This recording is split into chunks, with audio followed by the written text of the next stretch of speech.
बिस्मिल्लाहिर्रहमानिर्रहीम। अस्सलाम वालेकुम। वेलकम बैक तमाम ॾिसंदड़नि खे दोस्तनि खे मुंहिंजे तरफ़ां सलाम। उमेदु आहे त ख़ैर ख़ैरियत सां हूंदो ऐं अल्लाह जी अमान में हूंदो। जी दोस्तो, त अॼु जो टॉपिक हिकु बिल्कुलु सिंपल जी ॻाल्हि आहे।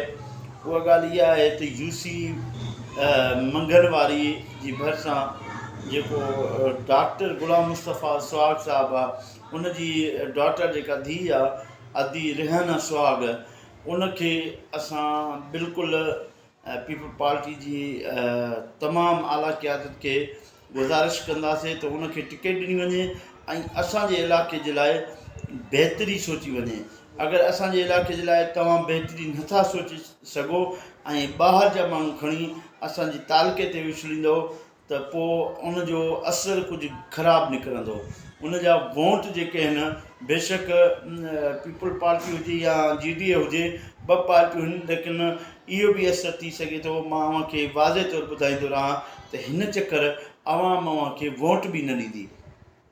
आवाम खे जेके तकलीफ़ूं आयूं आहिनि उन में न GDA बरसाति मुतासिर में न GDA किरदारु अदा कयो आहे। थोरो त को पीपल पार्टी कयो आहे। बाक़ी जेके नवां नुमाइंदा चूंडियल नुमाइंदा आहिनि उन्हनि बि ज़रे जी कंहिंसां मदद न आहे कई। पर जॾहिं MPA या MNA असांजे इलाइक़े जो पंहिंजे तालुके जो हूंदो त उन में असांखे बहितरी इहा थींदी। पंहिंजे पाड़े जो हूंदो त असांजी UC बि घणी आहे, क़ौमियत बि घणी आहे, वोट बैंक बि घणो आहे। असांजो टाउन आमनपुर हुजे या UC पीर बादल हुजे या UC मंगलवारी हुजे, UC जेको आहे नूरपुर हुजे या जेको आहे टाउन कमेटी पीरगोठ हुजे, इन जो वोट वधीक आहे। जे इहो वोट तव्हां पंहिंजो ख़राबु करणु चाहियो था पिया त पीपल पार्टी जो शऊर माण्हुनि में आहे त पीपल पार्टी सां तावन करण जे लाइ या पीपल पार्टी सां यकजहती जे लाइ माण्हुनि ते हथु रखो। माण्हुनि ते हथु रखण जो मक़सदु इहो आहे जेको MPA जी टिकट आहे इहा अदी रिहाना सुहाग खे ॾिनी वञे। इन जी असां बिल्कुलु जेको आहे भरपूर हिमायत कयूं था पिया। ऐं सिर्फ़ु पंहिंहार बिरादरी न या पंहिंहार क़ौम जा माण्हू न, चांडिया हुजनि या ख़ासि केडी हुजनि या ख्वाजा हुजनि या तव्हां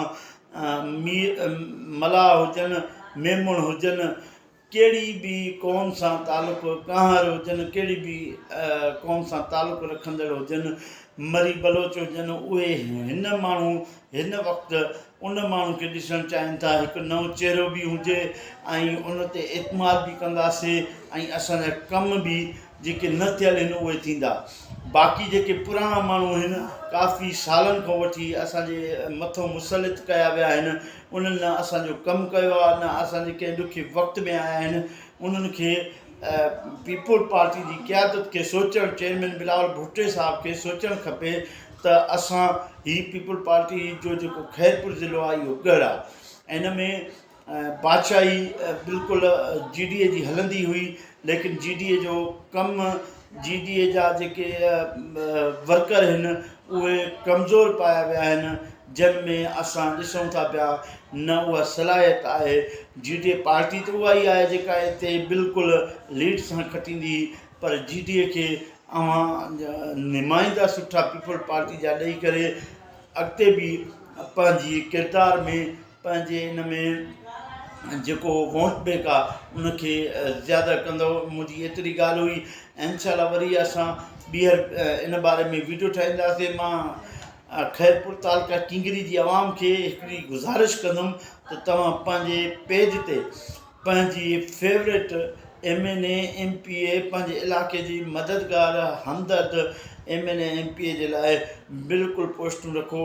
ऐं जीअं क़यादत आहे, जेके बि पॉलिटिशियन में टिकट होल्डर टिकटनि जे लाइ हिकु दरख़्वास्त ॾेई वेठा आहिनि, उन्हनि खे तव्हांजो जेको असली मददगार आहे, असली हथॾोकी आहे, उनखे इहो टिकट बि मिले ऐं अव्हां सां गॾिजी सुभाणे ॾुख सुख में उहो कमु बि करे। मुंहिंजी एतिरी इल्तिजा हुई। इंशाअल्लाह वरी असां वापसी अची करे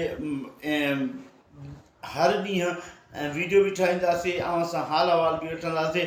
अव्हांजो फीडबैक असांजे लाइ हुजणु लाज़मी आहे। वरी महिरबानी। अल्लाह हाफ़िज़।